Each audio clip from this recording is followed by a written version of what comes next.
Oke adik-adik, berjumpa kembali dengan saya, Wayan Sumandio, pada mata pelajaran matematika. Nah, untuk hari ini kita akan mendiskusikan tentang materi statistika.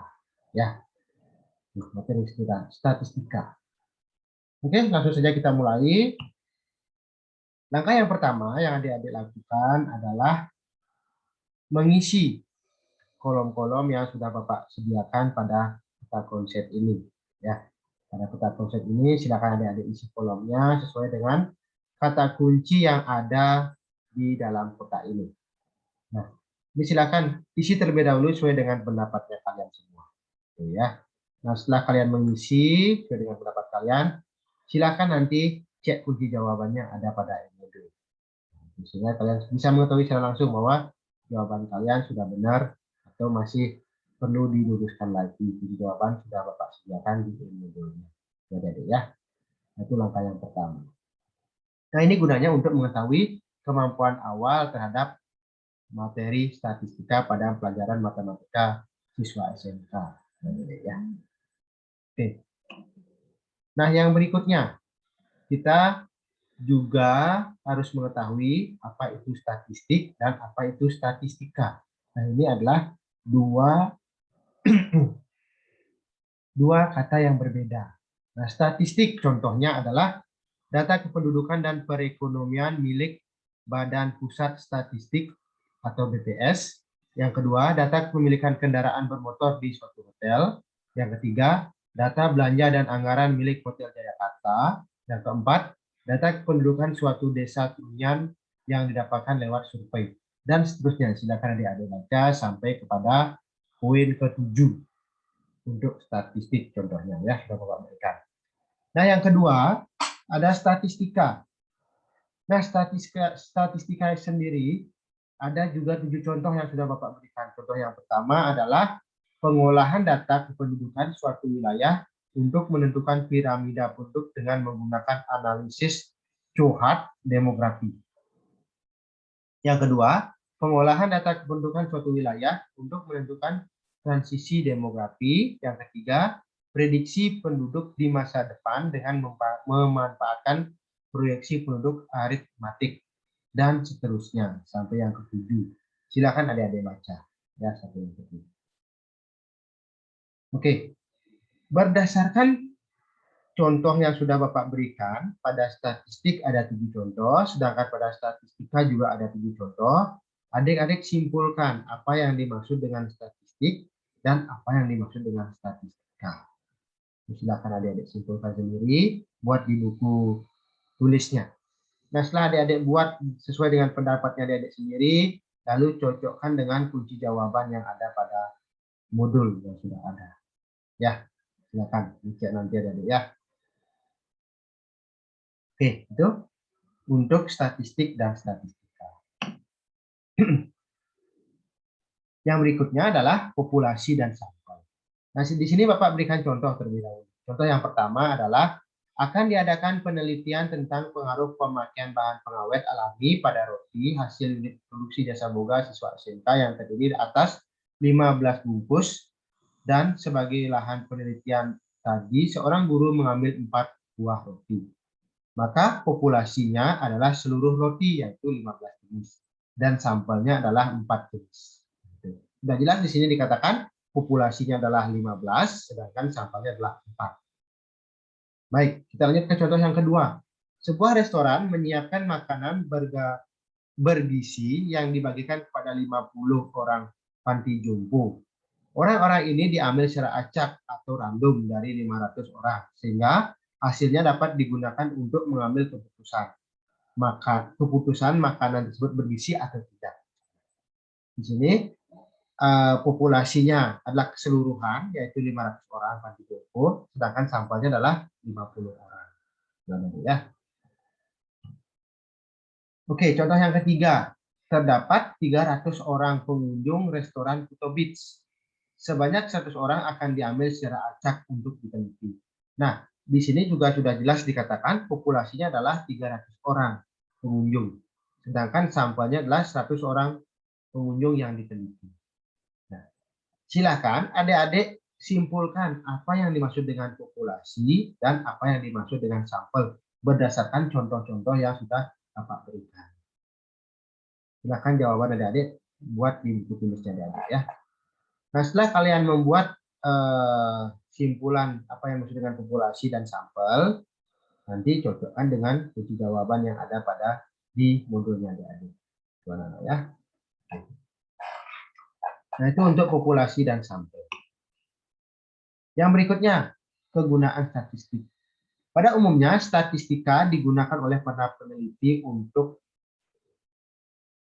memperoleh data-data. Nah, data-data tersebut, yang pertama misalnya menentukan sampel dan mencatatnya secara sistematis. Yang kedua atau nomor B adalah membaca data yang telah dikumpulkan. Yang C, melihat ada atau tidaknya hubungan atau korelasi antara variabel. Dan yang keempat adalah melakukan prediksi atau peramalan untuk masa lalu maupun masa depan. Dan yang terakhir adalah mengadakan interpretasi data. Itu kegunaan statistika. Nah, macam-macam data. Data tersebut adalah himpunan keterangan atau bilangan dari objek yang diamati menurut jenis. Menurut jenisnya, data dibedakan menjadi dua bagian. Yang pertama adalah data kuantitatif, yang kedua adalah data kualitatif. Data kuantitatif itu sendiri adalah data yang dapat dinyatakan dengan bilangan atau dapat dinyatakan dengan angka. Menurut cara mendapatkan data kuantitatif dibagi menjadi dua, yaitu data diskrit atau data cacahan. Data yang diperoleh dengan cara mencacah atau menghitung satu persatu. Contohnya, banyaknya wisatawan berkunjung ke Bali di bulan ini adalah 600 orang. 1 kilogram telur berisi 16 butir. Nah, ini dari contoh ini berarti kita harus mendata satu persatu data tersebut. Itu disebut dengan data diskrit atau data cacah. Yang kedua, data kontinu atau data ukuran atau data timbangan. Data yang diperoleh dengan cara mengukur atau menimbang dengan alat ukur yang valid. Contoh, berat badan 3 orang wisatawan adalah 45 kg, 50 kg, 53 kg. Diameter pizza 72,5 mm. Itu adalah data yang berdasarkan alat pengukuran sehingga diperoleh suatu hasil yang valid. Ya. Ada dua cara mendapatkan data diskrit dan data kuantitatif. Sedangkan data kuantitatif sendiri adalah data yang tidak dapat dinyatakan dengan bilangan atau menyatakan suatu mutu atau kualitas. Contohnya, data jenis kelamin. Nah, itu kan hanya ada dua, laki-laki dan perempuan. Data makanan kegemaran wisatawan. Nah, ada misalnya makanan A, makanan B, makanan C, dan seterusnya. Ya, tidak dapat dinyatakan dengan angka atau bilangan. Oke, yang berikutnya adalah metode pengumpulan data ada dua, yaitu metode sampling adalah pengumpulan data yang meneliti sebagai anggota populasi. Metode sensus adalah pengumpulan data dengan meneliti semua anggota populasi. Ya, ada metode sampling, ada juga metode sensus. Ya. Adapun cara untuk mengumpulkan data adalah, nah ini ada 5 jenis cara mengumpulkan data. Yang pertama adalah dengan wawancara, angket, pengamatan, koleksi, dan penyajian data. Nah, di sini penyajian data dalam bentuk tabel. Ada 3 macam tabel yang Pak kenalkan pada kesempatan ini. Yang pertama, tabel baris dan kolom. Ini Pak sudah berikan contoh. Pembelian barang unit produksi jasa boga dalam ribuan unit dan jutaan rupiah tahun 2017 sampai tahun 2020. Oke, ya. Misalnya tahunnya di sini 2017, 18, 19, 20. Ini dia membentuk baris. Ya, tahunnya tahun 2017, 2018, 19, 20. Sedangkan barangnya dan harganya dia membentuk kolom. Barang, harga, barang, harga, barang, harga. Nah, ya. Oke. Yang berikutnya yaitu tabel kontingensi. Tabel kontingensi itu sendiri berarti dia menyebutkan keseluruhannya. Itu jenis kelamin, perempuan misalnya berapa jumlahnya, laki-laki berapa jumlahnya. Ya. Tabel yang ketiga, yang terakhir adalah tabel distribusi. Nah, distribusi ini adalah tabel yang menyatakan rentang. Nah, misalnya dari rentang angka 41 sampai 50 ada 3 orang. 51 sampai 60 ada 60 orang.